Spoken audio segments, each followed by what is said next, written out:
यशोदा माँ से करते। तो ये न केवल कवि की कल्पना मात्र है, बल्कि ये स्वाभाविक है कि जब किसी बच्चे के बारे में ये पता चलता है कि भाई तेरे असली माता पिता ये नहीं है जहां तू पल रहा है। गोद लिए हुए बच्चे को भी, अगर हम में से कोई व्यक्ति ऐसा है जो दत्तक पुत्र या पुत्री है, आप उसके उसके जीवन को आप देखिए कि उस वो भले ही आ गया है तो लोग कुछ कहेंगे कि भाई इधर तो पैसा बहुत था इसलिए तुझे गोद ले लिया, या फिर ऐसा था कि इनके तो कोई संतान नहीं थी। किसी भी रूप में एक उपालंब मिल सकता है। आप ये देखिए बचपन से एक उपालंब आरंभ होता है, न केवल इस अवस्था में कि वो अपने सखाओं के साथ मित्रों के साथ ऐसी गपशप करे उसको उल्हाने मिले, बल्कि इससे पहले जो बहुत शैशव अवस्था में है, पूतना जैसी बड़ी बड़ी राक्षसियां आकर उसके मौत के घाट उतारना चाहती हैं। वृत्रासुर जैसे अलग अलग असुरों को भेजकर उन्हें मृत्यु का ग्रास बनाने का यत्न किया जाता है। तो आप ये देखिए कि गर्भ में आने से पहले से रची हुई मृत्यु की उनकी हत्या की कल्पनाओं को उनके उत्पन्न होने के बाद भी किस तरह सतत रूप से कंस के द्वारा रखा गया। तो आप देखिए कैसे एक विपरीत परिस्थितियों में श्री कृष्णचंद्र जी महाराज अपना शैशव अवस्था, अपनी बाल्यावस्था को आगे बढ़ा रहे हैं।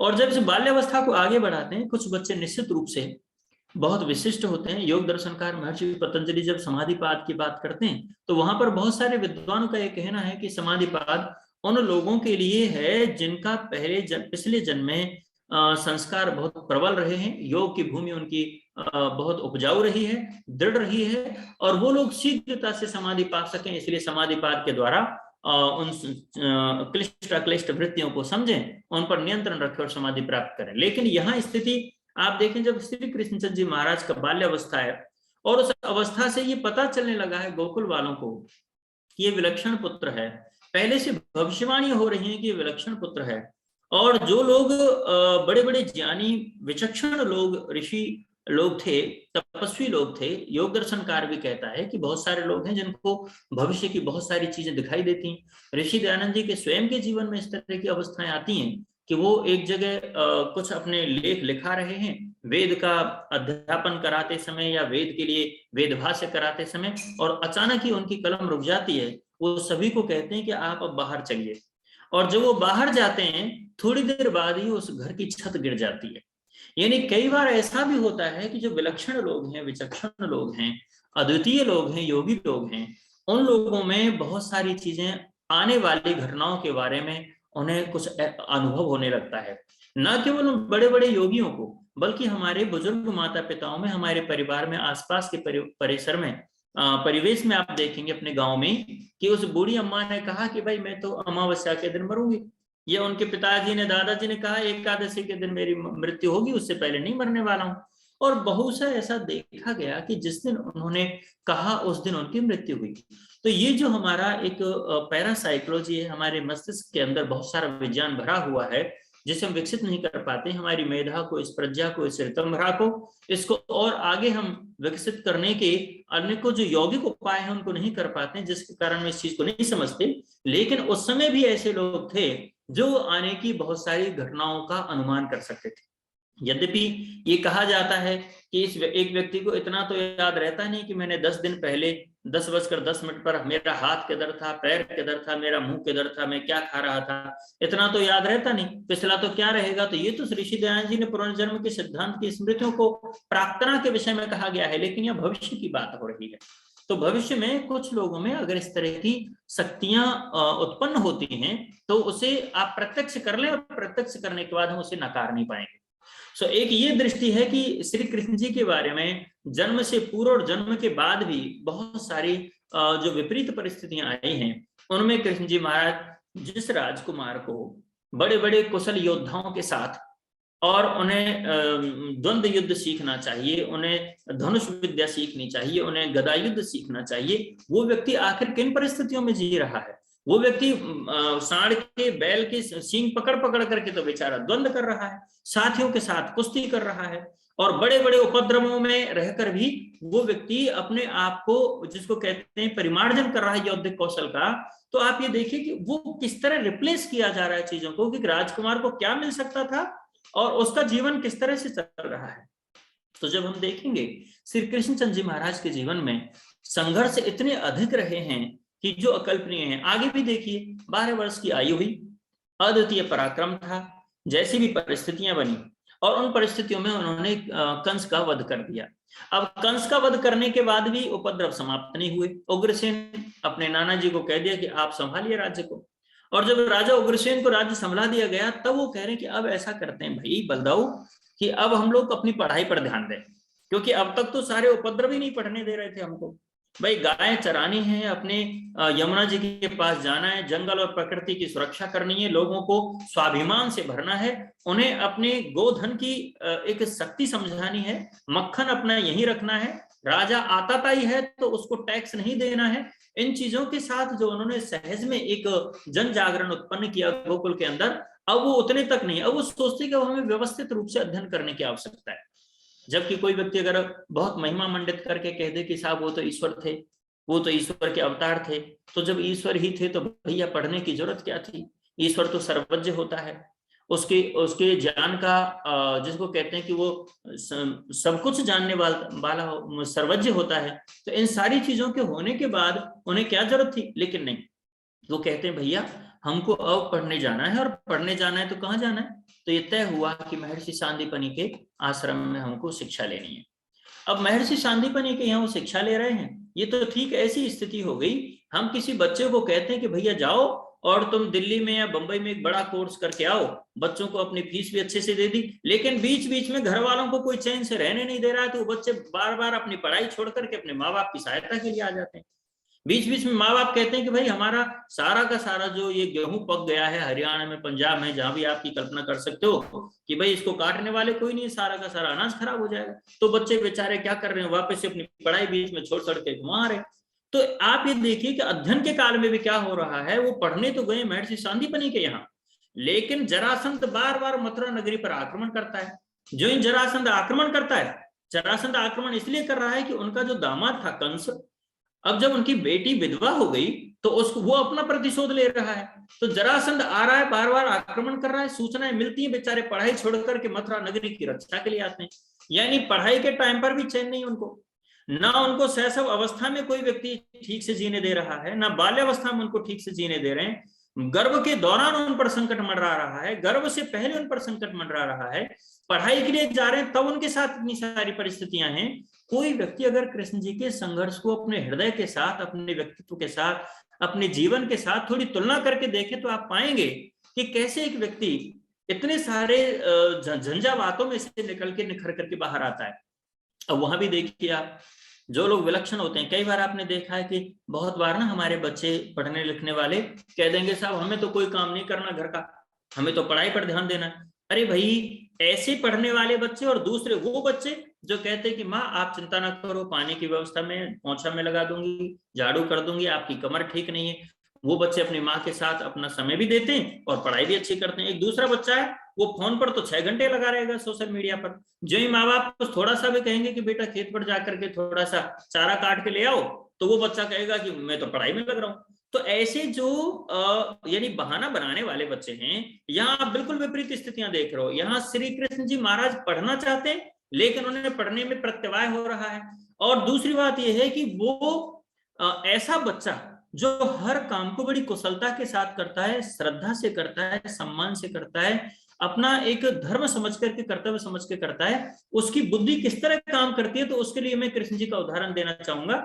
जो ही कृष्ण जी को महर्षि सांदीपनि कोई पाठ याद कराते हैं, उनको कहते हैं कि भाई ये पाठ आपको याद करना है। मान लीजिए आस्वलायन श्रव सूत्र का कोई पाठ है, वो उन्हें याद करना है, या यजुर्वेद की माध्यंतनीय शाखा कोई पाठ है और उनको वो पाठ याद करना है, तो महर्षि सांदीपनि इस बात को कहकर के प्रसन्न होते हैं कि मैं कृष्ण जी को, इस ब्रह्मचारी को जो भी पाठ देता हूं, एक ही बार में इसको स्मरण हो जाता है।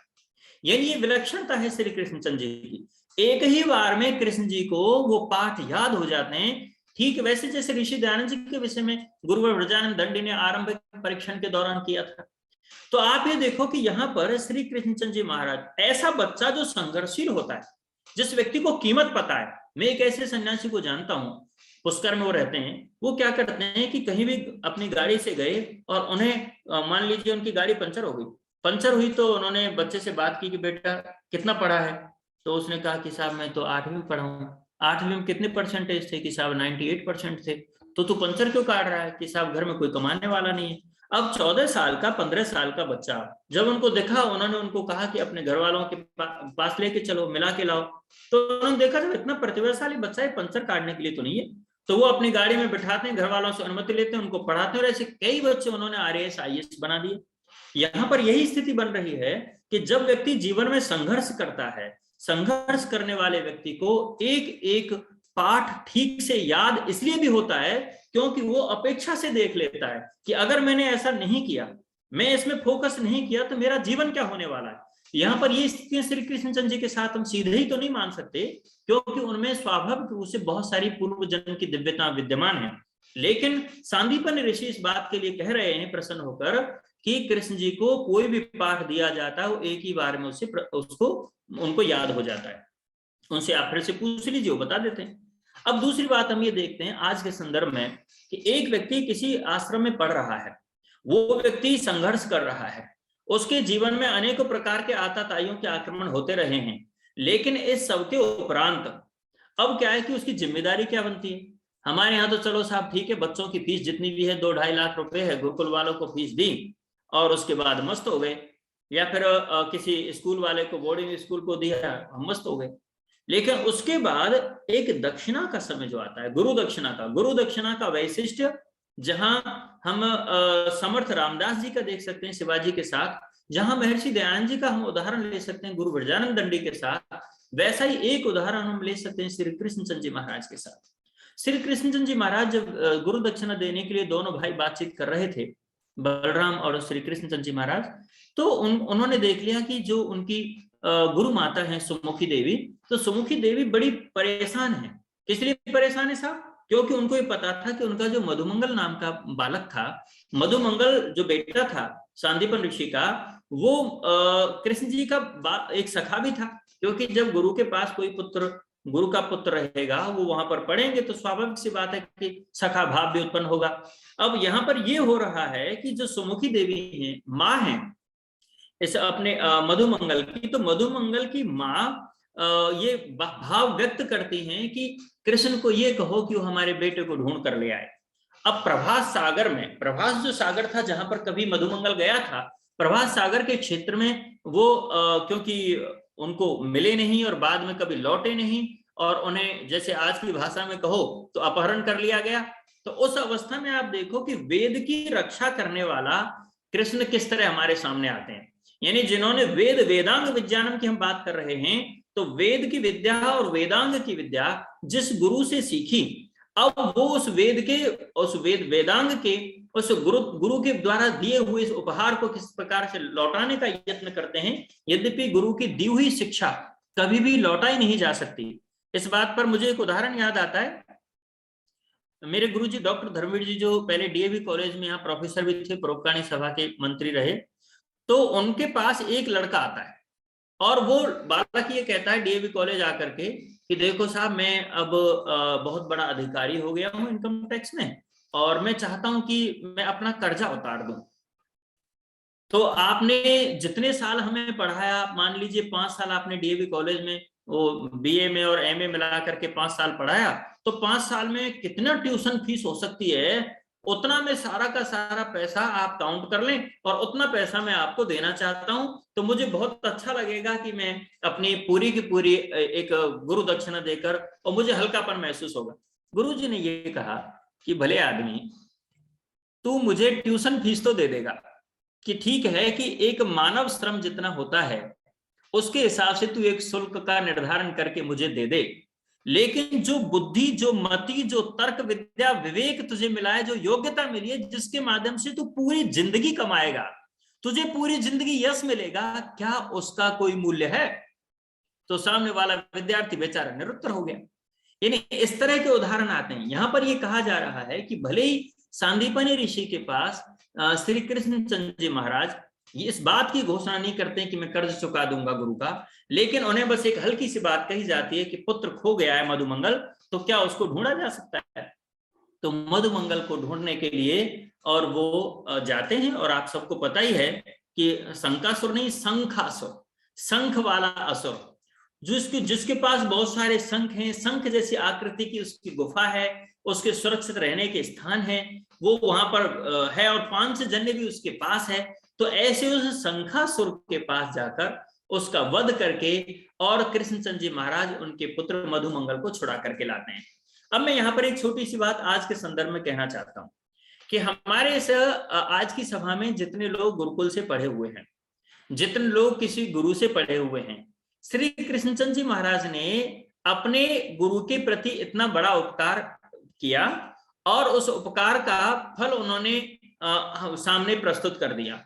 हम लोग उसका 1% 2% भी कुछ करते हैं क्या? जैसे मैं अपने साथ अपने इस उदाहरण को लेता हूं कि मेरे गुरुजी का दुर्विपाक से जल्दी उनका जाना हो गया, लेकिन मैं अपनी ओर से मानता हूं कि मैंने अपने गुरु के प्रति कोई भी विशेष कृतज्ञता में नहीं व्यक्त कर पाया, यानी कोई ऐसे अवसर ही नहीं मिले। आपको आश्चर्य होगा, एक बार हम परोपकारी सभा से, और उस समय डॉक्टर धर्मवीर जी या तो ऋषि उद्यान से पैदल जाते थे परोपकारी सभा तक, केसरगंज तक, या फिर किसी सिटी बस में जाते थे। ये बात रही थी 98 की। तो मैं उस समय मेडिकल कॉलेज में ट्रेनिंग करता था अजमेर में, और शायद मेरा पोस्टिंग हो गया था, 99 की बात है। सो पोस्टिंग भी हो गया था। उसके बाद मैं गुरुजी के साथ एक दिन परोपकारी सभा में बैठा, शाम का समय हुआ, 5:30 के लगभग बजे, और उनका आप चलते हैं, हम चलने लगे। एक या 2 नंबर एक सिटी बस आती थी केसरगंज से और ऋषि उद्यान के सामने से निकलती थी। तो सिटी बस में बैठे तो स्वाभाविक था कि जब किराया मांगने वाला आएगा और मैं बैठा हुआ हूं, तो मैंने पैसे निकाले और मैं किराया देने लगा। तो उन्होंने मुझे डांटते हुए कहा, अच्छा तो आजकल तुम मेरा भी किराया देने लगा। यानी उन्होंने इस अंदाज में मुझे रोक दिया है। मैं कहने लगा कि गुरुजी मैं आखिर अब कमा रहा हूं, मेरी नौकरी है, मुझे आप किराया तो देने दो। नहीं साहब, उन्होंने, आप ये देखो पूरा जीवन उनका निकल गया, लेकिन कभी भी गुरुजी ने 1 रुपए की दक्षिणा मुझसे स्वीकार नहीं की।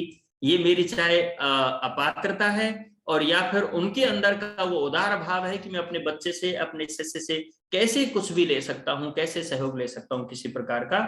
जबकि उन दिनों उनको सस्पेंड किया हुआ था, आर्थिक रूप से समस्याएं रहती थी। तो आप ये देखो कि बहुत सारे तो मेरे जैसे दुर्भाग्यशाली शिष्य भी होंगे जो किसी गुरु को अपनी गुरु दक्षिणा भी नहीं दे पाते, लेकिन यहाँ श्री कृष्णचंद्र जी महाराज अपनी गुरु दक्षिणा अब उनके पुत्र को ढूंढ करके लाते हैं और उस रूप में मधुमंगल को सुपुर्द करते हैं।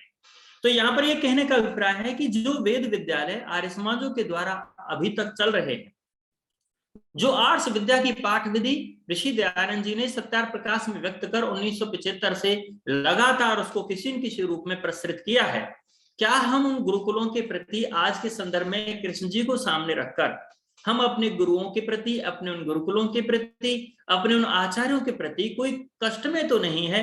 कभी हमने किसी गुरु को जिसको 30 साल हो गए, 20 साल हो गए, कभी आप पढ़े थे, कभी किसी समय में फोन करके पूछा है कि गुरु जी आप कैसे हो सकता है बहुत सारे गुरु लोग तो अब दुनिया में रहे ही नहीं होंगे, लेकिन क्या हमने कभी ढूंढा है कि हमारे गुरु कैसे हैं, कहाँ हैं, कौन कौन जीवित हैं?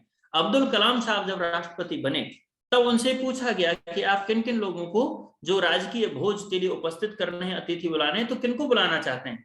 आपको आश्चर्य होगा, अब्दुल कलाम साहब ने अपने स्कूल के, अपने विद्यालय के समय के गुरुओं को आमंत्रित किया।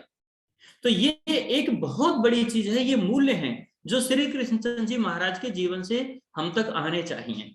यदि हमें उस आर्य शिरोमणि श्री कृष्ण जी महाराज के मूल्य नहीं आ रहे हैं तो हमें उन्हें लाने की आवश्यकता है, और इसमें बहुत कुछ नहीं कहा जा सकता है। तो वेद वेदांग विज्ञानम, वेद का उनको अध्ययन कराया गया है, तो वेद उनके जीवन में दिखाई दे रहा है कि गुरु के प्रति उनका नैतिक कर्तव्य क्या बनता है, समाज के प्रति क्या है। क्योंकि वेद सृष्टि में जीने का संविधान दिया हुआ है, तो कैसे जीना चाहिए, हम एक ऐसी छोटी छोटी सी बातों से, कृष्ण जी के छोटे छोटे जीवन की झलकियों से अपने जीवन में परिष्कार ला सकते हैं। इसलिए मैंने इस टॉपिक को ललित जी को इस रूप में कहा था कि हम ऐसा कर सकते हैं कि आज के संदर्भ में उनकी नीतिजिता है, कृष्ण जी का जीवन क्या है। तो मुझे जो समझ में आ रहा है, मैं कृष्ण जी को कुछ इस रूप में देख पा रहा हूं। दूसरे आप एक चीज देखिए, वेद वेदांग की बात आ गई, अब विज्ञान की बात आती है। यानी उनका वेद विज्ञान प्राप्त करना भी है, तो उसके साथ साथ उनका उपकार मानना भी है। लेकिन अब विज्ञान की बात आती है, तो मैं अभी अभी थोड़ी देर पहले देख रहा था कि उनके पास सुदर्शन चक्र था। और सुदर्शन चक्र में ऐसा क्या विज्ञान था कि वो अपनी इच्छा से उसको शत्रु के संहार के लिए भेज भी दें और अपनी इच्छा से उसको जहां चाहे वहां बुलाकर अपने अधीन भी कर लें। तो ये जो सुदर्शन चक्र है, इस सुदर्शन चक्र का आखिर ऐसा कौन सा विज्ञान है? तो आप लोगों ने शायद जाना होगा कि न्यूक्लियर फ्यूजन जो जिसको हम कहते हैं न्यूक्लियर फ्यूजन, वो केवल सूर्य में होता है। और ये जो न्यूक्लियर फ्यूजन है, इसको लेकर के अगर कोई तत्व है जो इसको आकृष्ट करता है या इस क्रिया को कर सकता है, तो वो चांदी के अंदर, चांदी में क्या होता है कि अपनी जो इलेक्ट्रिक कंडक्टिविटी है वो सबसे ज्यादा है। जितनी भी धातु हैं, जितने भी मिनरल्स हैं, उनमें चांदी के अंदर सबसे ज्यादा इलेक्ट्रिकल कनेक्टिविटी होती है। तो इस इलेक्ट्रिक कनेक्टिविटी के विज्ञान को समझकर और सूर्य के उस न्यूक्लियर फ्यूजन को समझकर जिस विज्ञान को प्रकट किया गया था, वो सुदर्शन चक्र के अंदर था। यानी सुदर्शन चक्र की जो अरे हैं, जो उसकी अलग अलग उसकी जिसको बोल सकते हैं उनकी जो खंड हैं, पंखुड़ियां हैं, वो किसकी बनी हुई हैं? तो चांदी की बनी हुई हैं। तो सुदर्शन चक्र में जो इलेक्ट्रिक कनेक्टिविटी का एक फोर्स है वो सबसे ज्यादा है, और वो सूर्य के इस न्यूक्लियर फ्यूजन से जुड़ी हुई चीज है। इस विज्ञान को समझकर श्री कृष्णचंद्र जी महाराज सुदर्शन चक्र का अपना उपयोग करते हैं। तो अगर सीधे सीधे में कहेंगे तो शाह परशुराम जी ने या विश्वामित्र जी ने या किसी ऋषि मुनि आए और उन्होंने बड़ी महिमा मंडन के साथ कहा कि कृष्ण तुमको उद्धार करना है और ले बेटा हम तुझे सुदर्शन चक्र देते हैं।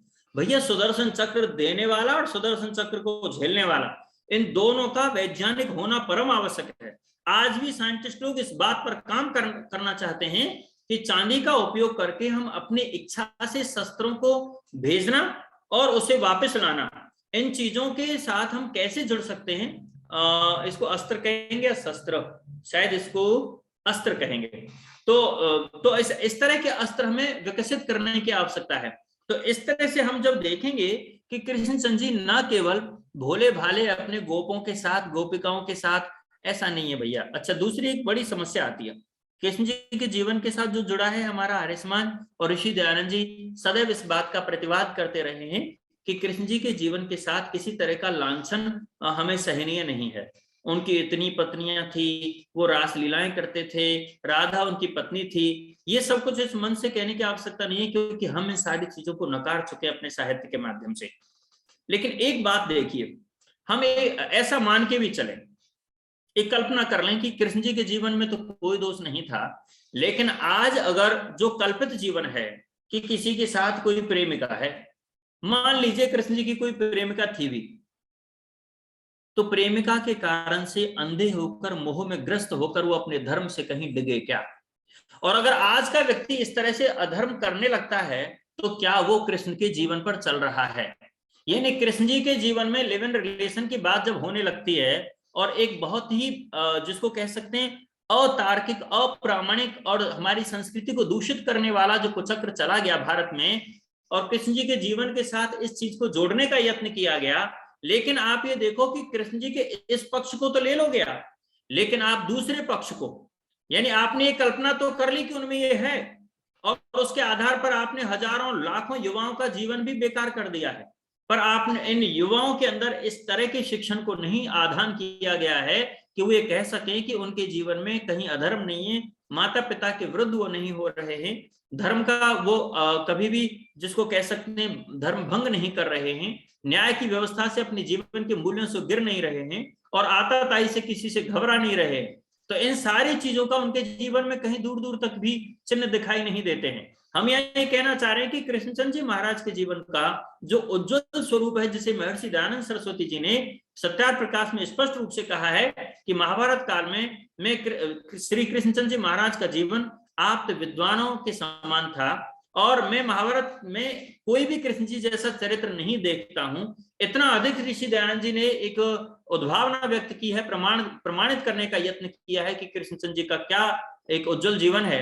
लेकिन उनके साथ हमारी जो एक स्थिति बन रही है, हम लोग क्या आर्य लोग, जिन आर्यों के बारे में ये कहा जाता रहा है कि यदि कोर्ट में भी जा रहे हैं तो सब आर्य समाजी की द्वारा कही हुई बात, उनकी दी हुई गवाही के आधार पर जज अपना निर्णय बनाता है कि यह झूठ नहीं बोल सकता, तो निसंदेह उसी धारा में उसका निर्णय होता है। तो आप ये देखिए कि क्या आज हम उस स्थिति में खड़े हैं। हम देख रहे हैं कि अनेकों सभाओं के लोग पद के लिए, कई सन्यासियों को हम देख रहे हैं, हम अपने राजस्थान में ही देख रहे हैं, भले आदमी बड़े बड़े सन्यासी हो गए, नाम खूब हो गया, खूब राजनीतिक अप्रोच मिल गई, लेकिन पदों के लिए बड़े बड़े दर्शन के विद्वान, जिनको कहते हैं कि साहब इन्होंने तो बहुत सारे दर्शन पढ़ लिए, व्याकरण पढ़ लिया है, इनके गुरु बड़े महान हैं, इन्होंने बहुत अच्छे स्थानों पर गए, लेकिन उनकी स्थितियां देखो, बेचारे कोई तो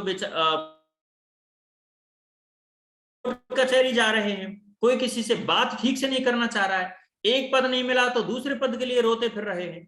यानी ये जो चीजें हैं, हम क्या करने वाले हैं? जिस आर्य समाजी व्यक्ति के साथ जज की मानसिकता बदल सकती है, आज वो आर्य समाज का व्यक्ति झूठ बोल करके एक वकील रख रहा है, कई कई झूठ गढ़ रहा है, आपस में झगड़ रहा है, संपत्ति का नाश कर रहा है, तो वो लोग क्या कृष्ण जी के जीवन को, कृष्ण जी की जन्माष्टमी को, कृष्ण जी के इस आदर्श स्वरूप को थोड़ा भी, तनिक भी समझ पाएंगे?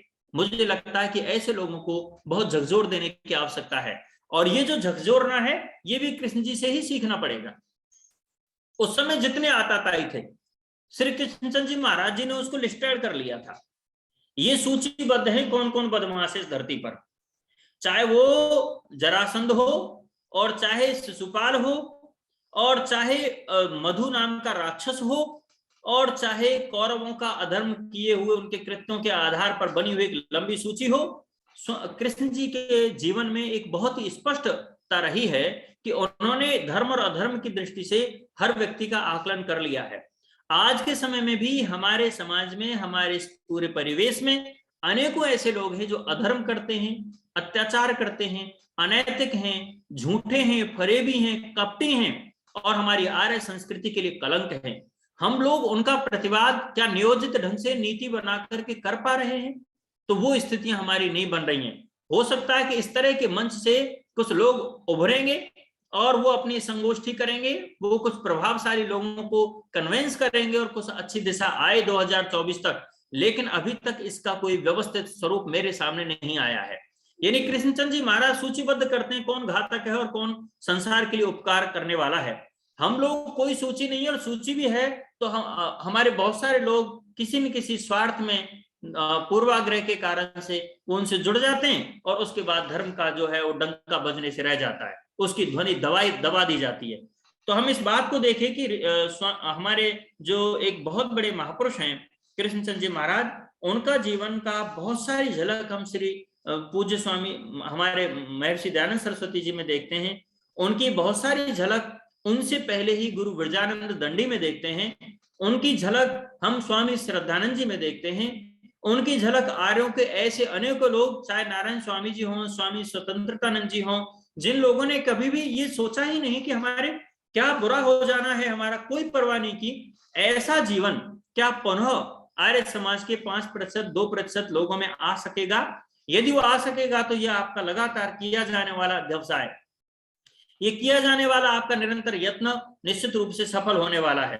अब मैं आपको थोड़ा सा और विचार करना चाहूंगा कि एक चीज और है, विज्ञान की बात कृष्ण जी की आती है, बल की बात हम करें, बल स्वयं श्री कृष्ण जी महाराज में, भीष्म पिता में तो कह रहे हैं कि बलम चाप्यधिकम तथा, कि वो तो बहुत बलवान थे, ठीक है, वो बहुत बलवान थे, लेकिन उसके साथ साथ वो रणछोड़ दास भी थे। यानी आपको कहाँ, ये नहीं है कि साहब अरे साहब तो मरे जाना है, हमारे बहुत सारे लोग मरे हैं, मरते रहे, उनकी अपनी कीमत है, लेकिन हर जगह आकर के साहब मुंह फट हो गए और एकदम से बेमतलब की हमने कुर्बानी दे दी। बंगाल में आप देख रहे हो कितने लोगों को टारगेट बना दिया गया, केरल में बना दिया गया, बहुत जगह बना दिया गया। तो यहाँ पर ये कहा जा रहा है कि अगर आपको बड़ा काम करना है, ये कोई नहीं कह रहा है कि आप कायर बने, लेकिन ये कहा जा रहा है कि आप इतने नीतिमान अवश्य बने कि आर्य समाज को दूसरे संगठन यूज कर लें और आप पीछे धकेल दिए जाएं। हम बार बार एक यत्न कर रहे हैं कि साहब स्वतंत्रता दिवस पर, इस अमृत महोत्सव के अवसर पर लाल किले की प्राचीर से, वहां से इस बात की एक वो होना चाहिए कि कम से कम इतना तो बोलें कि ये जो स्वतंत्रता मिली है उसमें महर्षि दयानंद सरस्वती के का बहुत बड़ा योगदान रहा है, आर्य समाज का योगदान रहा है। लेकिन आपने देखा हमारी तूती नहीं बोलती है, हमारी कोई नहीं सुनने वाला है।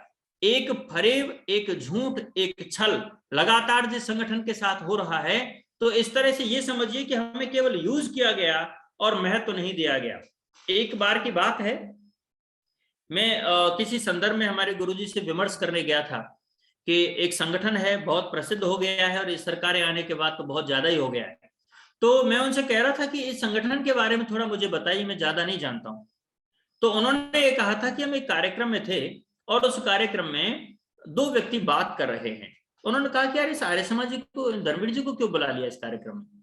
तो दूसरा व्यक्ति उसको जवाब देता है और वो कहता है कि भाई ऐसा है, इन आर्य समाजियों को यूज करो, इनको महत्व मत दो। यानी ये 25 साल पहले की एक घटना डॉक्टर धर्मवीर जी ने मुझे बताई किसी प्रकरण में। तो आप ये देख रहे हो, मैं आज भी इसी चीज को देख रहा हूं।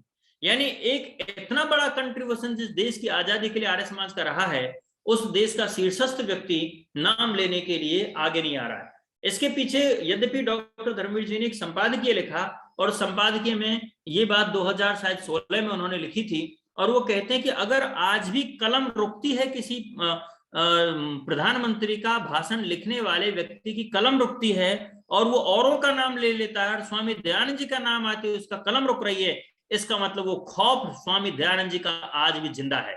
उस व्यक्ति में हिम्मत नहीं हो पा रही कि महर्षि दयानंद जी का नाम लिख पाए। तो इसका एक पक्ष ये भी है कि आप ये देखिए कि आज भी लोग डरे हुए हैं आर्य समाज और आर्य समाज के नाम को लेकर के। इतना इतना जबरदस्त एक ताकत आर्य समाज की रही है। लेकिन इसे हमें ही इन बातों से पता चल रहा है कि शासकीय स्तर पर आर्य समाज को कोई बहुत बड़ी ताकत और प्रचार का मंच नहीं मिलने वाला है। हमें अपने आप में एकजुट होना होगा और हमको ही ऋषि दयानंद के विचार को, उनके चिंतन को, उनके समाज सुधारवादी या धार्मिक क्रांति को, पुनर्जागरण के अभियान को फिर से अपने मंच के माध्यम से इंडिविजुअल ढंग से नहीं लेकिन ऑर्गेनाइज रूप से संस्था के आधार पर भी चलाना होगा। तो सरकारें हमें देख रहे हैं कि उनकी मंशा नहीं है, उनकी नीयत ठीक नहीं है आर्य समाज को लेकर, ऋषि दयानंद जी को लेकर। ऐसी स्थिति में भी अगर हम ऋषि दयानंद को एक मतलब उस ऋषि को भी अपना सब लोग गुरु मानते हैं और उनके नाम पर भी एक नहीं हो सकते, इसका सीधा सा मतलब है या तो मिलावटी लोग हमारे बीच में हैं, या फिर जो लोग विशुद्ध आर्य समाजी हैं उनके पास वो नीति नहीं है, वो सोच नहीं है, दूरदृष्टि नहीं है, उनमें वो उदारता नहीं है, वो धार्मिकता नहीं है कि वो निष्पक्ष होकर के, एकजुट होकर के बैठ सकें और एक बहुत बड़ी ताकत बन सकें। तो यहां पर जो बल की बात आ रही है, बलम चाप्यधिकम तथा, बल व्यक्ति का स्वयं का भी हो सकता है लेकिन बल संगठन का बहुत बड़ा होता है। स्वयं अगर कृष्ण जी समर्थ होते तो वो पांडवों का सहयोग करके, बहुत सा भीम का सहयोग लेकर के जरासंध को नहीं मरवाते। यदि उनको सारी शक्तियां होती तो अर्जुन की सहायता से अन्य लोगों का संहार नहीं कराते। इसका अभिप्राय है कि जब आर्य समाज को ऐसा लगे कि मैं अकेला या मैं एक आर्य समाजी व्यक्ति में अकेला बहुत बड़ा काम नहीं कर पा रहा हूं, तो उसे संगठन की आवश्यकता है, बलम चाप्यधिकम तथा उसे बहुत बलिवान और अधिक बल प्राप्ति के लिए अपने संगठन को आगे लाना होगा। ये संदर्भ आज के रूप में मैं देखता हूं कि हम लोगों में अपनी ताकत को आगे लाने की आवश्यकता है और इस शक्ति के लिए हम अपने बहुत बड़ा प्रतिमान श्री कृष्ण जी महाराज जी को बना सकते हैं। और भी चीजें जो मैं कृष्ण जी महाराज के अंदर देखता हूं, ये तो भीष्म पितामह के आधार पर केवल 4 चीजें हैं जिसमें वेद, वेदांग, विज्ञान, बलम चाप्यधिकम तथा को लेकर के थोड़ी सी चर्चा की है। लेकिन इसके अलावा एक व्यक्ति में क्या क्या होना चाहिए, आप ही देखो, कोई भी व्यक्ति, राष्ट्र में कोई चुनौती आती है, व्यक्ति बचपन में सोचता है मैं थोड़ा सा पढ़ लूं, पढ़ने के बाद समाज का काम करूंगा। मान लीजिए उसको अच्छे गुरु मिल गए और अच्छे गुरु मिलने के बाद उसके मस्तिष्क में एक ये चीज आ गई कि मैं अपने समाज के लिए कुछ करना चाहता हूं, अपने राष्ट्र के लिए कुछ करना चाहता हूं, ये भाव उसमें उत्पन्न हो गया। लेकिन जब ये भाव आता है तो 10वीं की परीक्षा देते समय सोचता है कि भाई बस एक बार ये पेपर अच्छा हो जाए, नंबर अच्छे आ जाए, बड़ा आदमी बनूंगा तो मैं बहुत बड़ा काम करूंगा। उसके बाद वो 10वीं पास कर लेता है, 12वीं पास करता है कि साहब एक अलग सब्जेक्ट ले लिया, मुझे चाहे इंजीनियरिंग में जाना है, डॉक्टरी में जाना है, आर्ट्स लेकर के किसी प्रशासनिक सेवा में जाना है या MBA करना है, प्रबंधन में जाना है, ये सोचकर वो 12वीं पास करता है। अब उसके बाद माता पिता कहते हैं बेटा अभी क्रांति के दिन नहीं है, अभी तो तुझे BA करनी है, बिना स्नातक के काम नहीं चलेगा। वो बच्चा वो भी करता है। वो करने के बाद फिर सोचते हैं कि अभी तो तेरी शादी नहीं हुई है। यानी ठीक वैसा प्रकरण चल रहा है जैसा हरिश्चंद्र उपाख्यान में ऐतरेय ब्राह्मण के अंदर 33वें अध्याय में चला। और वहां पर ये कहा जा रहा है कि वरुण कह रहा है कि अपना बेटा दे दे। वहां पर हरिश्चंद्र को कहा गया है, उसके जब कोई पुत्र नहीं हो रहा है तो टालता है कि अभी मैं अपना पुत्र नहीं दूंगा, अभी तो बेचारे के दांत ही नहीं निकले हैं। फिर कहते हैं कि अभी तो इसने धनुष हाथ में नहीं लिया है, अभी तो ठीक से चलने भी नहीं लगा। यानी जैसा वहां पर बहाना बनाया जा रहा है हरिश्चंद्र उपाख्यान के अंदर ऐतरेय ब्राह्मण में, ठीक वैसे ही बहाने हम बनाते हैं अपने जीवन में। लेकिन जब हम श्री कृष्ण जी का जीवन देखते हैं कि वो चाहे शैशव अवस्था में तब संघर्ष कर रहे हैं, बाल्यावस्था में तब संघर्ष कर रहे हैं, पढ़ाई कर रहे हैं तब संघर्ष कर रहे हैं, बड़े हो गए तब संघर्ष कर रहे हैं, और मृत्यु के समय तक भी वो साधना के लिए खुले में जा रहे हैं। आप ये देखो कि हम ऐसा कौन सा काम, यदि शिक्षा समाज के लिए व्यक्ति को उपयोगी नहीं बना सकती, सामाजिक सरोकार से जोड़ नहीं सकती, तो शिक्षा का मूल्य क्या रह जाता है। हम लोग अपने जीवन में अगर इस तरह की टालमटोल करते रहे तो एक समय आएगा कि अर्जुन जी जैसे, अर्जुन कालरा जी जैसे लोग हैं ना, वो कहेंगे कि भाई हमें बहुत सारा, हमारा मस्तिष्क तो बहुत काम करना चाहता है, हमें बहुत ताकत है चंद्रकांता माता जी की तरह से, लेकिन अब क्या करें, उम्र तो इतनी हो गई। तो आप लोगों ने अपने अपने समय पर बहुत कुछ किया, पर जो जवान लोग हमारे जैसे हैं वो आमतौर पर क्या सोचते हैं, थोड़ा वानप्रस्थ मिल जाए, रिटायरमेंट हो जाए, फिर समाज का काम करेंगे, नौकरी लग जाए, फिर समाज का काम करेंगे। अब उसके बाद वानप्रस्थ ले लिया, नहीं लिया साहब, बच्चे ही नहीं छोड़ रहे, बच्चों को हम नहीं छोड़ पा रहे या बच्चे हमें नहीं छोड़ पा रहे, कोई भी बहाना हो सकता है। यानी ये करते करते हम लोग अपने जीवन को पूरी तरह से, इसके जो एक एक बूंद इस घड़े की निकलती जाती है आयु के रूप में, और कहते हैं ना कि क्रमशः बिंदु पाते न, जो क्या क्या पूर्यते घटा, यानी जैसे एक एक बूंद डलने से घड़ा भर जाता है, वैसे एक एक बूंद निकलने से भी घड़ा खाली हो जाता है। तो हमारी आयु लगातार इस तरह से समाप्त होती जाती है, और कृष्ण जैसा जीवन हमारे सामने बेकार ही आदर्श के रूप में रहता है। तो हम ये कहना चाहते हैं कि यदि व्यक्ति, आप कृष्ण जी से हमको सीखना चाहते हैं तो ग्रस्त थे, अरे भैया कितने गृहस्थी हैं जो इतना काम कर रहे हैं, कृष्ण जी भी इस तरह के बहाने बना सकते थे, भैया मेरी भी जिंदगी है, जैसे तैसे उस कंस मामा को मारा, अब तो थोड़ा आराम से चैन से रह लेने दो। फिर भैया कौरव और पांडवों ने फालतू का पंगा ले लिया जुआ खेल करके, तो उस चक्कर में फिर वहां पर पिसाई हो गई। तो आप ये देखो कि कोई आराम करने के लिए पैदा हुआ है क्या। तो यदि हम गृहस्थी हैं तब भी हमको समाज के लिए काम करना है, अपने राष्ट्र के लिए काम करना है, ऋषि ध्यान के लिए काम करना है, वेद के लिए काम करना है, अपने अपनी इस मातृभूमि के लिए काम करना है। ये ग्रामा यरणम या सभादि भूम्याम ये संग्रामा समिति सुचारु वदेमते। मैं चाहे किसी संग्राम में हूं तब इस मातृभूमि की रक्षा करूं, मैं किसी समिति में हूं तब इसकी रक्षा करूं, किसी सभा में हूं तो मेरी रक्षा के भाव आने चाहिए, मैं अरण्य में हूं तब भी मेरे अंदर रक्षा के भाव रहने चाहिए, मैं किसी गांव में हूं तो मेरे अंदर मातृभूमि की रक्षा के भाव होने चाहिए। तो ये जो एक ताकत वेद दे रहा है, इस वेद की ताकत को हमने अगर देखा है तो श्री कृष्णचंद्र जी महाराज के जीवन में देखा है, और उसकी पुनरावृत्ति अगर होते हुए देखा है तो ऋषि दयानंद जी के जीवन में उसको देखा है। तो आप ये देखिए कि यदि कोई व्यक्ति बहाने बना रहा है, मैं आपको पिछली बार जब मिला था तो पिछली बार मिलते समय एक बात आपसे हुई थी कि उन दिनों शायद मैंने कच्ची बस्ती का प्रोजेक्ट जयपुर में हाथ में लिया था, उसको शेयर किया था कि किस तरह से 5 महीने और 8 दिन में 286 परिवारों को झुग्गी झोंपड़ियों से पक्के मकानों तक पहुंचाने का अभियान चलाया। क्योंकि मुझे चारों तरफ, उस समय भी मैंने कहा था, मुझे हर ओर काम ही काम दिखाई देता है। और अभी आपने सोशल मीडिया पर मेरे फेसबुक अकाउंट पर देखा होगा कि पिछले में 8-10 दिन से दिल्ली था, और 8-10 दिन से दिल्ली में हॉलीवुड की जो मेरी स्टूडेंट थी मैरी मेलवेन, जो अमेरिका में, आप देखिए अफ्रीकन अमेरिकन मूल की एक एक्ट्रेस है जिसको हिंदी सिखाई, और हिंदी के माध्यम से उसको जनगणमन सिखाया। जनगणमन के सिखाने के आधार पर, यानी मैं पहली बार उसको अ ई सिखा करके आया, जनगणमन सिखाया, जो उसका वो इतना अच्छा लगा कि स्वयं मोदी सरकार ने उनको 15 अगस्त पर अमृत महोत्सव में भारत बुलाया। तो अब मेरी एक विद्यार्थी वहां से भारत आती है और वो 10 दिन तक यहाँ रहती है। उसके बाद उसको ओम जय जगदीश हरे, आप लोगों को मैंने बताया था कि चर्च के अंदर ओम जय जगदीश हरे एरिजोना की पहाड़ियों में उससे गवाया था। तो कितना बड़ा एक अलग तरह की क्रांति की। तो वहां बहुत सारा काम था। अब मैंने 8-10 दिन में यहाँ था, तो उस मेहमान के रूप में उसके साथ दिल्ली में रहना, और उन्हें बहुत सारी चीजें, लेकिन एक अफसोस मुझे बहुत रहा दिल्ली रहते हुए।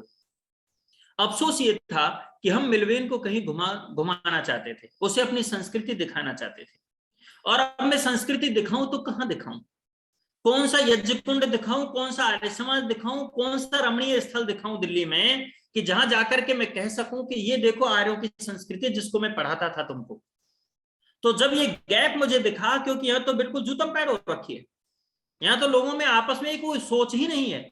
तो आपको आश्चर्य होगा, इस बीच में एक दूसरे व्यक्ति ने प्रस्ताव रखा कि इनको स्वामीनारायण मंदिर दिखाइए। कौन सा? अक्षरधाम।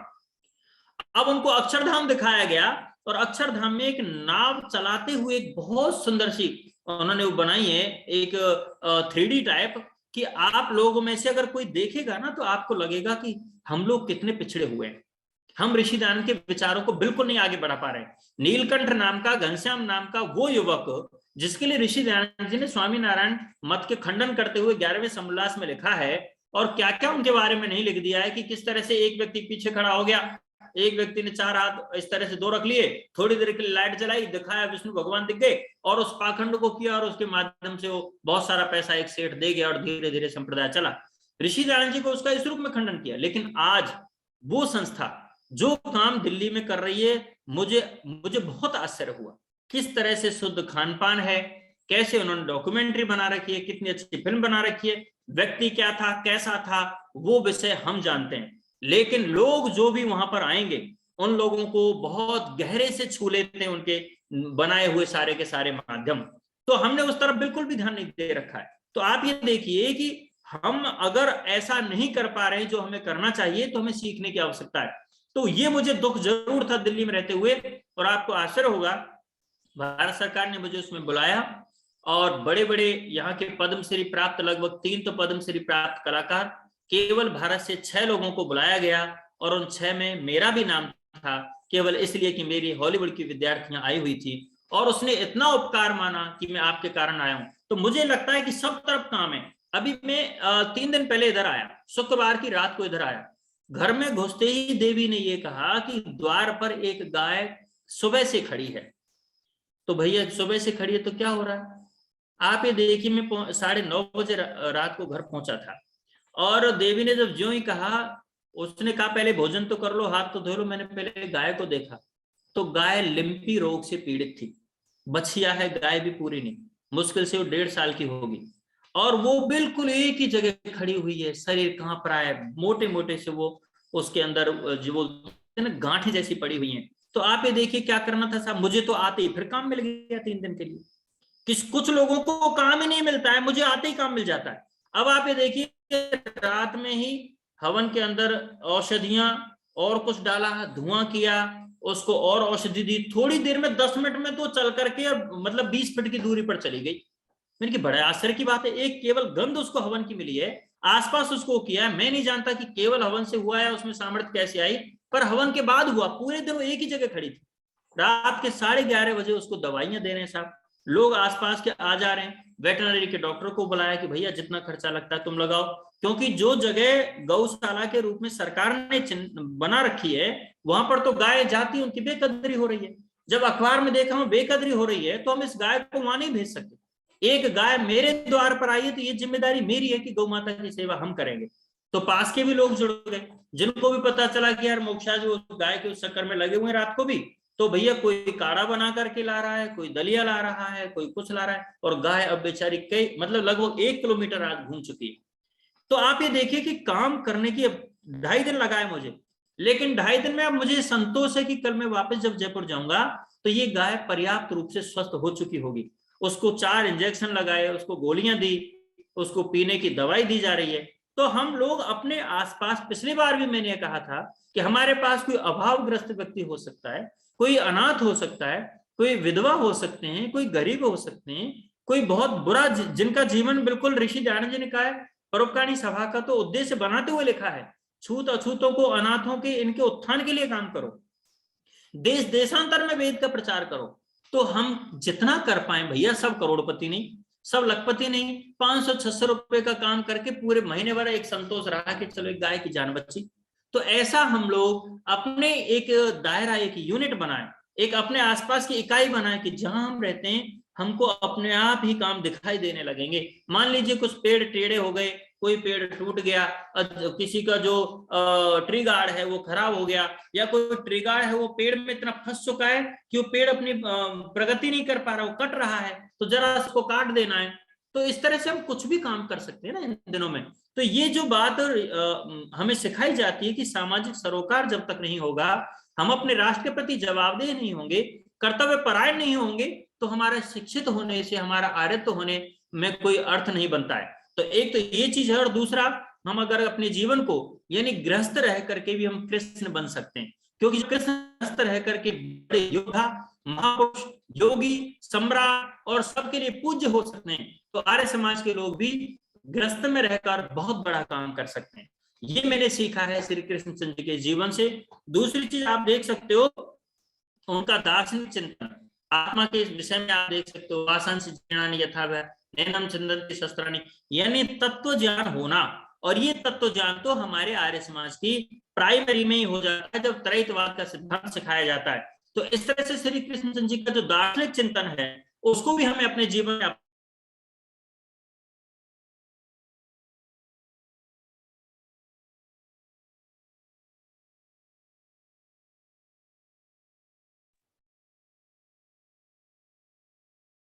जी मोक्षराज जी की आवाज आ रही क्या आप लोगों के पास? नहीं आ रही। मुनि जी आवाज आ रही? नहीं आ रही है। आने रही।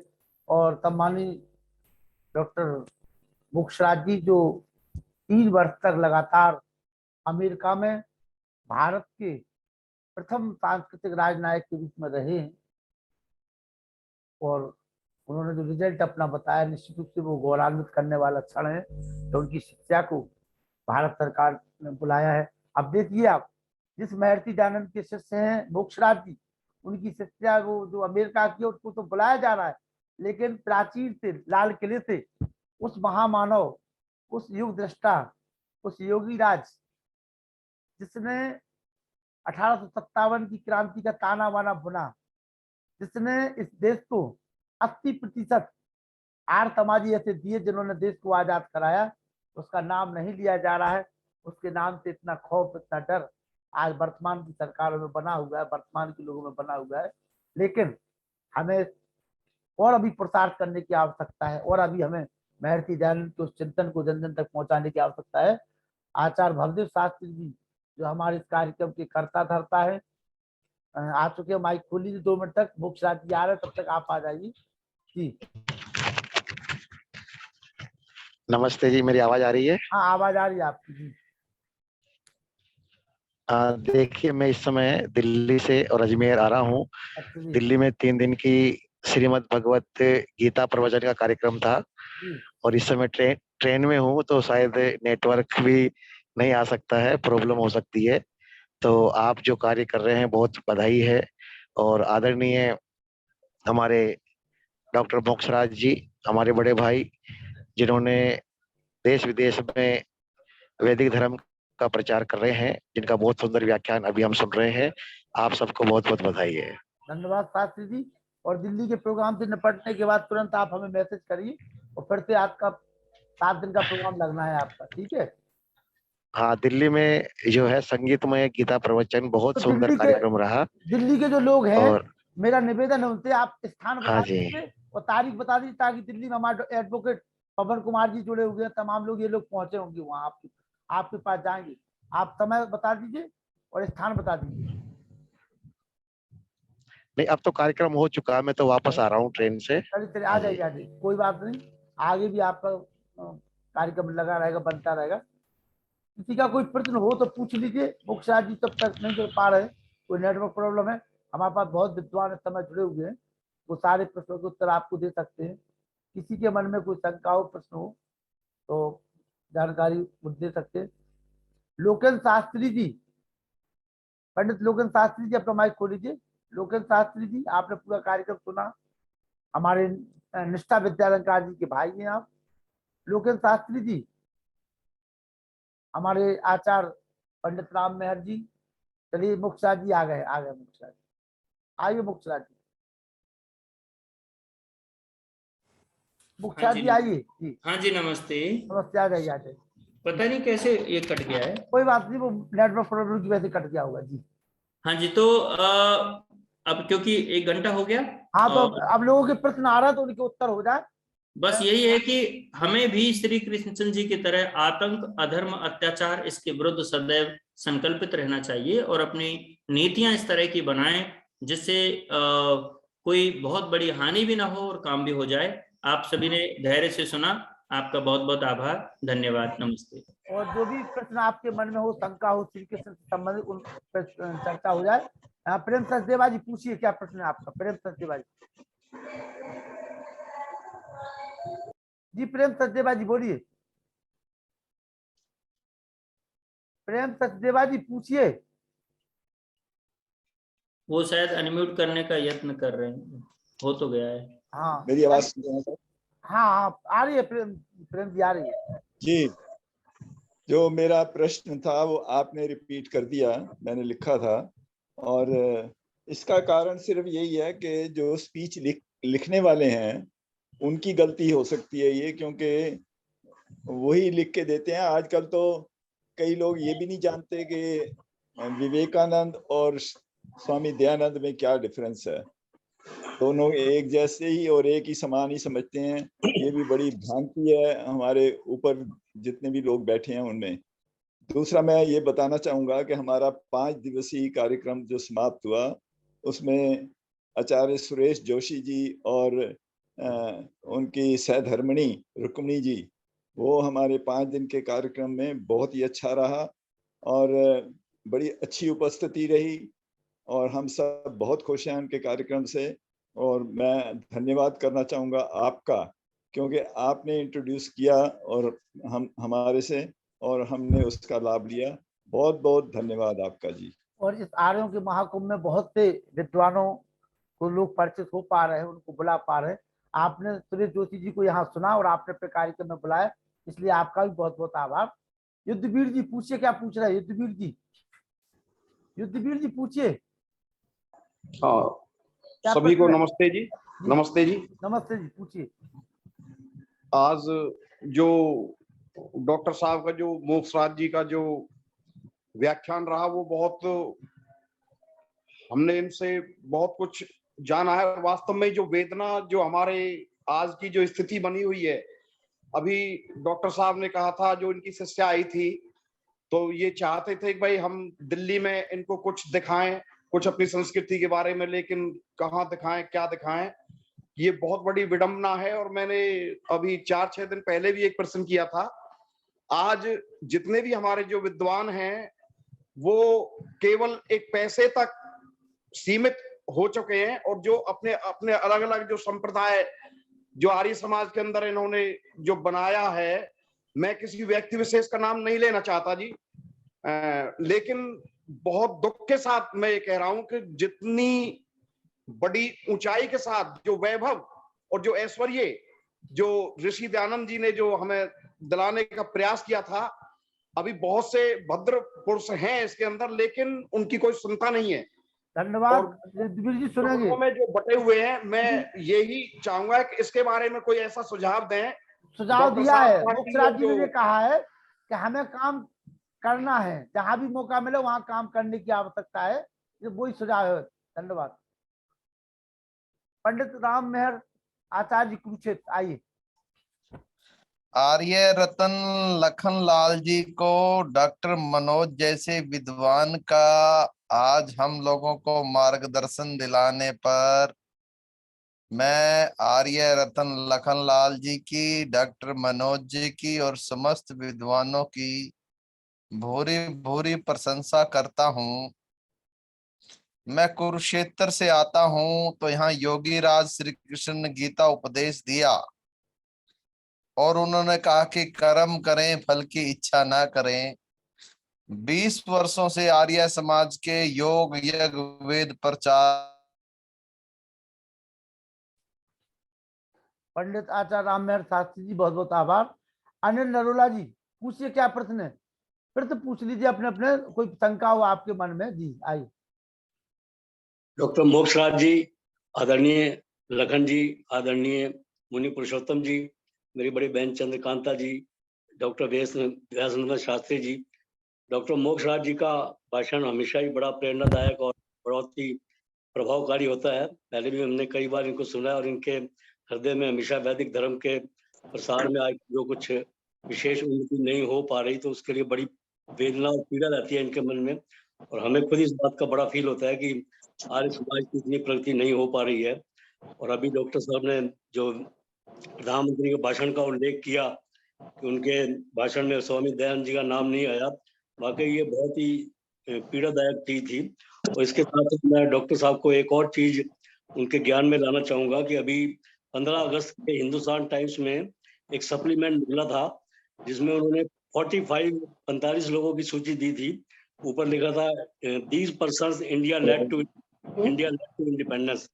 और उन 45 लोगों में भी मैंने देखा कि डॉक्टर अपने स्वामी दयानंद जी का नाम नहीं था। मुझे खुद बड़ी तकलीफ हुई, और ये देख के और तकलीफ हुई कि उन 45 लोगों में कम से कम 15 नाम ऐसे थे जिनको शायद ही कोई हम मतलब आमतौर से लोग जानते भी नहीं होंगे। 2-4 नाम मैं आपकी सूची के लिए बता भी सकता हूँ। उसमें नाम दिया हुआ था P Anant Charlu, PM Mehta, William Wadsworth, Lal Mohan Ghosh, DK Wagha, MCC Chandrakar, AC Majumdar, BN Hasu, Syed Mohammad, RC Dutt, MR Sayani, Sanskar Nair, BN Dhar, H Ajmal Khan, S Hasan. तो मुझे बड़ा अफसोस हुआ। मैंने नाम नोट किए 15 नाम, और मैंने सोचा कि इसको हिंदुस्तान टाइम्स को मैं मेल करके लिखूंगा कि आपने क्या लिस्ट बनाई है, इसमें इतना भी जो नाम आपको देना चाहिए था वो नाम दिया नहीं, और ऐसे नाम जोड़े हैं जिनके बारे में कोई जानता ही नहीं है। और बड़े आश्चर्य की बात है अनिल जी और लखन जी कि जो जैसे अभी एक भाई जी ने कहा, भाई 2016 से आज तक भी ऐसा लिखने वाला ही बैठा है क्या जो नाम नहीं लिख रहा है? 2014 से प्रधानमंत्री बने हैं, 2022 आ गया, तो इसमें कौन सा तर्क लगने वाला है? भाई 8वां साल चल रहा है इस सरकार को, तो क्या इतने साल से आज तक भी याद नहीं आई? तो इसलिए ये इसमें कुछ कहने में संदेह नहीं है कि लोगों को नहीं समझ में आ रही है बात, और समझाने के लिए एक बहुत बड़ी ध्वनि आर्य समाज से आनी चाहिए। और डॉक्टर साहब, मैं तो एक बात चाह रहा था कि मैं आपको सुझाव दूं, कि आप तो वैसे ही इतने ज्ञानवान हैं, और आपने भारतीय संस्कृति का विदेशों में और अमेरिका में इतना प्रचार किया कि उसके बारे में मैं सब जानता हूँ।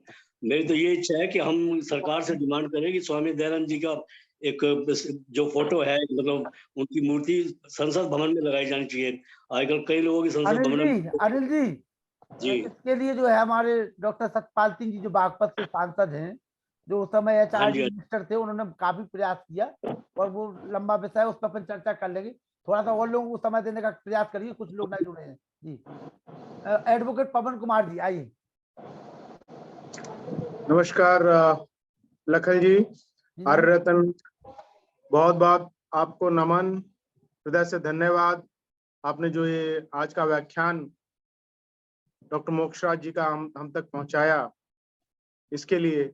और मन में एक पीड़ा ये है कि अगर मैं ये व्याख्यान कुछ दिन पहले जन्माष्टमी का जो पर्व गया उससे पहले सुना होता, तो शायद ये बात मैं एक मंच के माध्यम से, जो हमने अभी जन्माष्टमी का एक पर्व मनाया था, तो अपने क्षेत्र के और लोगों तक भी ये बात पहुंचा सकता था। बहुत आभार डॉक्टर साहब का। और एक बात सिर्फ यहाँ जोड़ना चाहूंगा कि जो ये अभी बात हुई कि हम लाल किले की प्राचीर से जो भी माननीय मुख्यमंत्री, माननीय प्रधानमंत्री जी बोलते हैं, तो वो एक एडवोकेसी भी उसके अंदर एक पार्ट है, पॉलिटिकल एडवोकेसी के। उसके लिए भी एक पैरेलल काम चलता है। लोग पहुंचाते हैं अपनी बात उन स्पीच राइटर्स तक, प्राइम मिनिस्टर्स के ऑफिस तक, कि भाई इस प्रकार की चर्चाएं आपकी स्पीच में होनी चाहिए या देश के सामने रखनी चाहिए। तो हमें ये लगता है कि आर्य समाज अपनी ताकत को यहाँ पर भी लगाए, और जो भी ऐसे व्यक्ति विशेष बैठे हैं, जैसे अभी लखन भाई जी ने नाम लिया डॉक्टर सतपाल का, तो उन तक बात पहुंचाएं, और जो पीएमओ के अंदर अधिकारी हैं उन तक लगातार पत्राचार के माध्यम से ईमेल डालकर अपनी बातें पहुंचाएं, तो इस पर कुछ कार्रवाई हो सकती है, ऐसा मेरा मानना है। बिल्कुल, अच्छा, धन्यवाद। बहुत बहुत धन्यवाद। ईसार जी, हमारे हरियाणा के ईसार जी पतंजलि प्रभारी, भारत स्वाभिमान ईसार जी, जो बहुत बड़ा पुरुषार्थ का कार्य कर रहे हैं। ऐसे ईसार जी, एक प्रश्न आया है जो विषय से हटके है, सुशील कुमार जी का। अगर उसमें चाहे मोक्षा जी तो उनका उत्तर दे सकते हैं, हालांकि प्रभात सक्सेना जी बराबर में उनका उत्तर दे रहे हैं। जी बोलिए, कालरा जी बोलिए। नमस्ते, मेरा ये कहना है जी, मुझे भी बड़ी मन को चोट लगी थी जब प्रधानमंत्री ने स्वामी दयानंद महाराज का नाम नहीं लिया था। लेकिन जैसे डॉक्टर मोक्षराज जी ने बताया है कि इसका कारण तो ये हमारी आर्य समाज में कमियां हैं। पहले हम किस बात की तो चर्चा कभी कर नहीं रहे कि क्या क्या कमियां और को कैसे दूर किया जा सकता है। मैं आज ये दावे से कह सकता हूँ, आप अगर बाजार में चले जाएं और 100 आदमियों से आर्य समाज का नाम पूछें, 90 आदमियों को मालूम ही नहीं होगा कि आर्य समाज क्या है। मेरे साथ 2 बार ऐसा हुआ, मैं दिल्ली में एक जगह आर्य समाज को ढूंढना था, सड़क पे खड़ा हूँ, पास में आर्य समाज है, कोई मेरे को बताई नहीं मैं कि आर्य समाज है। एक बार जोधपुर में मेरे पास ऐसा हुआ कि मेरे को आर्य समाज, मैं आर्य समाज में था, क्या आर्य कितनी दिक्कत आई कि आम आदमी को मालूम ही नहीं है कि आर्य समाज क्या करता है। बद्री रिसारिया जी बिल्कुल सही कह रहे, बिल्कुल सत्य बात है काला जी। बद्री रिसारिया जी शिक्षक साथी, कुछ पूछना हो तो पूछ लीजिए। बद्री रिसारिया जी। देखिए जितने भी लोग जुड़े हैं सबके लिए हमारी तरफ से प्रणाम, नमस्कार। आपके द्वारा जो आपका ये योजना चल रही है आर्य समाज के ज्ञान के प्रचार प्रसार के लिए, इसमें हमें बहुत सारी चीजें ऐसी मिलती हैं कि जो हमें इनके विषय में जानकारी नहीं है, और हमारे लिए कई प्रेरक प्रसंग भी मिल जाते हैं। इसके लिए बहुत बहुत आपके लिए आभार, और उन सभी विद्वानों के लिए बहुत बहुत आभार जो अपना समय दे रहे हैं। ओम ओम शांति ओम। बिल्कुल जुड़े रहिए। ईसार जी मेरी आवाज नहीं सुन पा रहा ईश जी, चलिए। प्रभात सक्सेना जी वीडियो खोल लीजिए। प्रभात सक्सेना जी जो हमारे संस्कृत के ऊपर बहुत बड़ा प्रसार का कार्य कर रहे हैं गुजरात से जी, आइए प्रभात जी। जी ओम। ओम। आवाज आ रही सबको? हाँ आपकी आवाज आ रही जी। अभी गत 2-3 दिन से बहुत ही अच्छे प्रवचन सुनने को मिले। आचार्य नागेश जी, आज मोखराज जी, अन्य वैदिक विद्वानों के विचार सुनने को मिले। महाभारत के ऊपर प्रवचन चल रहे थे, श्री कृष्ण जी के ऊपर भी प्रवचन हो रहे थे, क्योंकि उनकी जन्माष्टमी थी, उनका जन्मदिन मनाया गया, और उसमें बहुत सी भ्रांतियां लोगों की दूर हुई होंगी। कुछ लोग उनको जो भी समझते थे, अलग अलग तरह से उनकी पूजा हो रही है, लेकिन वो वेद विद्वान थे, ऐसा सभी मानते हैं, इसमें कोई दो राय नहीं। भीष्म, यहाँ तक कि भीष्म ने भी कहा था, जो इससे वयोवृद्ध उस समय के महाभारत काल के व्यक्ति थे, उन्होंने भी कहा था कि वे वेद और वेदांग जानने वाले कूटनीतिज्ञ अति श्रेष्ठ व्यक्ति थे। तो इस तरह से जो भी अन्य विचारधाराएं लोगों में प्रचलित हैं कि वे ऐसे थे, वो रासलीला करते थे, ये करते थे, वो करते थे, सब माखन चोर आदि आदि कहा करते थे लोग, ये सब बातें निराधार हैं। उसका चलन दूर होना चाहिए, लोगों को उनके चित्र से चरित्र बनाना चाहिए। जैसा वो करते थे, जैसा उनका आचरण था, वो युगीराज थे, वे संस्कृत भाषा बोलते थे और कोई भाषा नहीं बोलते थे। तो संस्कृत भाषा को सीखने के लिए सबको इच्छुक रहना चाहिए हर समय। मेरा तो कहना है हर आर्य समाज में नित्य ना हो कम से कम साप्ताहिक सत्संग के बाद, जैसे हम सत्यार्थ प्रकाश का पाठ करते हैं, वेद मंत्रों का पाठ करते हैं, ऋग्वेद आदि भाष्य भूमिका का पाठ करते हैं, उसी के साथ साथ कुछ समय संस्कृत पठन पाठन के लिए भी हो। जैसा कि महर्षि दयानंद सरस्वती अपने तृतीय समोल्लास में सत्यार्थ प्रकाश में भी लिखते हैं कि सबसे पहले प का उच्चारण करना सिखाया जाए, वर्णोच्चारण शिक्षा सिखाई जाए, हर वर्ण का उच्चारण कैसे होता है यह सिखाया जाए। उसके बाद वो बताते हैं शब्द की उत्पत्ति कैसे हुई, वह सिखाया जाए।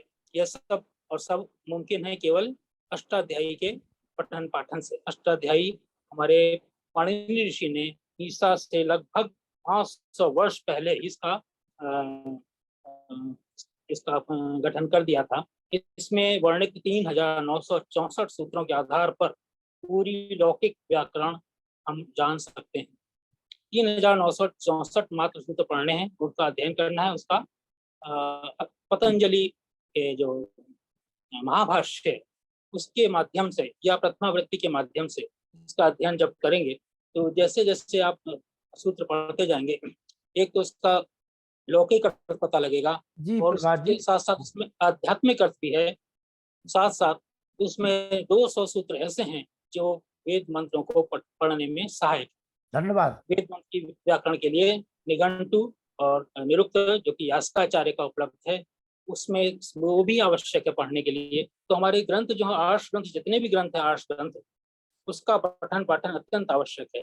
ये जो हमारे वेद के जो प्रवक्ता हैं बोलते रहे हैं अभी तक, उनका एकमात्र बोलने का कारण है कि वो स्वाध्याय करते हैं। स्वाध्याय अति आवश्यक है। धन्यवाद सक्सेना जी, बहुत बहुत आभार जी। और जी समय का अभाव है तो फिर कल फिर मिलेंगे जी। धन्यवाद आपका जी। और प्रभात सक्सेना जी, मैं सभी लोगों को बता दूं, कल जो है जो 9 देवियां हमारी हैं उनके ऊपर बहुत अच्छा व्याख्यान बहन प्रीति नागेश शर्मा जी जो हाथरस दार्शनिक गुरुकुल की स्नातका हैं उनके द्वारा रखा जाएगा, उसको सभी लोग ध्यान। डॉक्टर व्यासनंदन शास्त्री जी, एक प्रश्न आया है, कृष्ण के बाद संभवतः चाणक्य ही ऐसे व्यक्ति हुए जिन्होंने कृष्ण के कर्म को मूर्ति रूप दिया।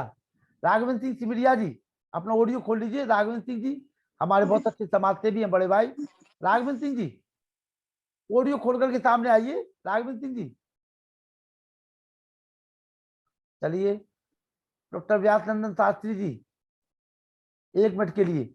डॉक्टर व्यासनंदन जी। ओम ओम यतो यतः समीहसे ततो नो अभयं कुरु शन्नः कुरु प्रजाभ्यो अभयं नः पशुभ्यः। ओम शांति शांति शांति।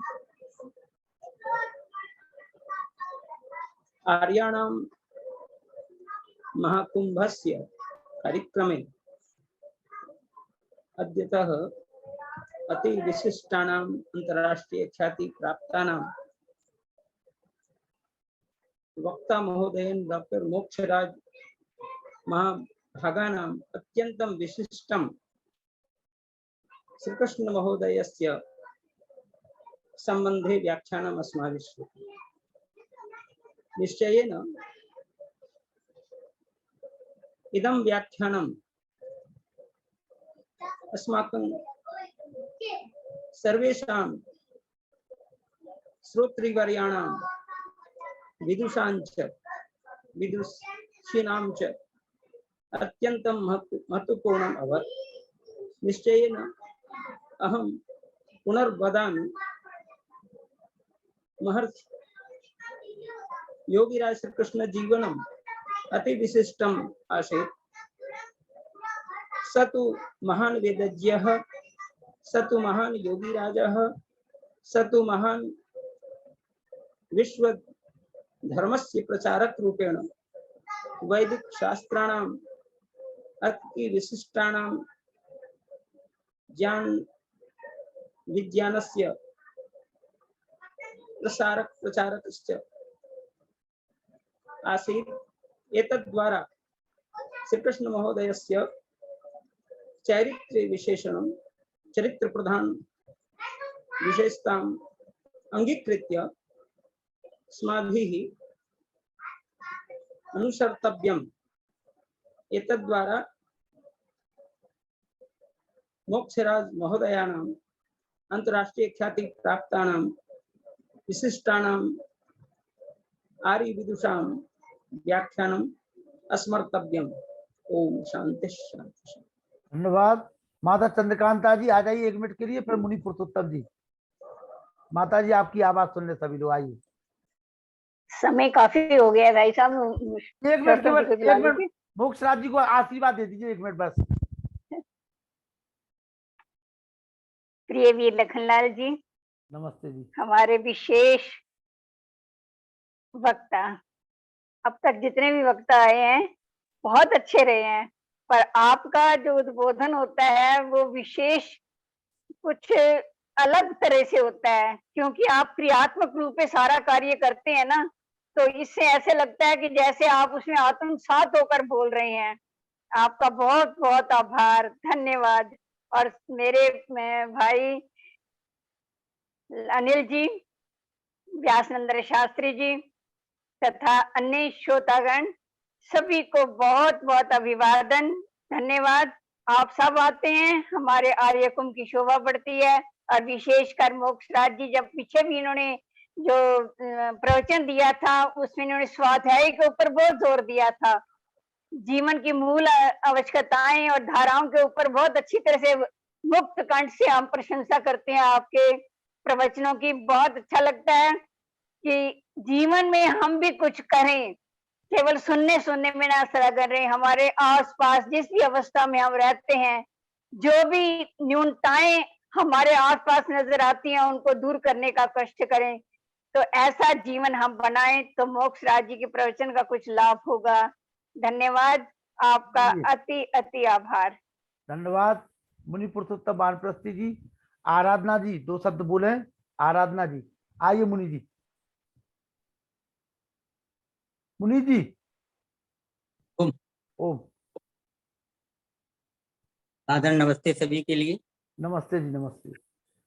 और आज का जो हमारा विषय रहा है वर्तमान संदर्भ में, तो मैं देख रहा हूं वर्तमान संदर्भ तो क्या, भगवान श्री कृष्ण के सच्चे स्वरूप को भी कोई जान नहीं पा रहा है, और जहां से उनको मिल रहा है सच्चा स्वरूप उनको सुन नहीं पा रहा है।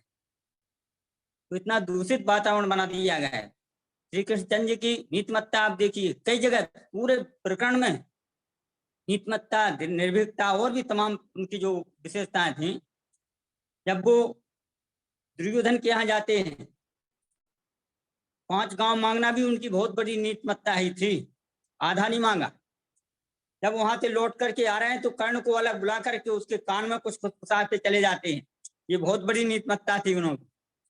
और भी हम देख रहे हैं कि जब तक हम भगवान श्री कृष्ण के वास्तविक स्वरूप को अपने लोगों में नहीं रख पाएंगे तब तक उनके अंदर की गलत धारणा नहीं मिट पाएंगी। और ऐसे जैसे हमारे आज के आचार्य डॉक्टर मोक्षराज जी ने जिस प्रकार से आज के संदर्भ में उनको जोड़ के दिखाया है, इसको लेकर के मैं समझता हूँ यही उनका सच्चा स्वरूप होना चाहिए, उसी को सब लोगों को जानना चाहिए। उनके अंदर की सारी गलत धारणाएं, उनके प्रति जो गलत विचार हैं वो मिट जाएंगे। मैं ऐसे डॉक्टर मोक्षराज जी को सादर नमस्ते करते हुए सभी के लिए नरूला जी, हमारे व्यासनंदन शास्त्री जी आज को नमस्ते करता हूँ। धन्यवाद। मुनि श्री ने 2 शब्दों में सब कुछ कह दिया। राघवेंद्र सिंधिया कह रहे हैं हमारा धन्यवाद। राघवेंद्र सिंधिया जी, दाऊ को माइक। आराधना जी आइए, बोलिए आराधना जी। राघवेंद्र सिंधिया जी हमारे जुड़े हुए हैं। आराधना जी आवाज आ रही? चलिए कोई बात नहीं। और समय हो चुका है। हमारे वेद प्रकाश शर्मा जी कहाँ है? वेद प्रकाश शर्मा जी, नाती पोतों को बुला लीजिए जल्दी। आइए, शांति पाठ।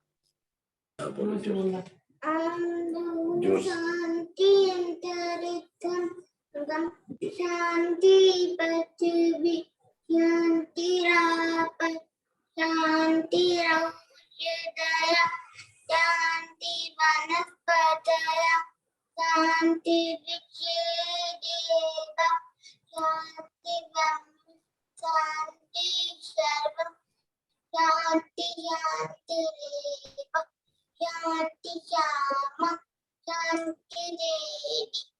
ओम शांति शांति शांति। जो बोले सनातन वैदिक धर्म की जय। गुरुवार विजयानंद की जय। महर्षि दयानंद की जय। श्री रामचंद्र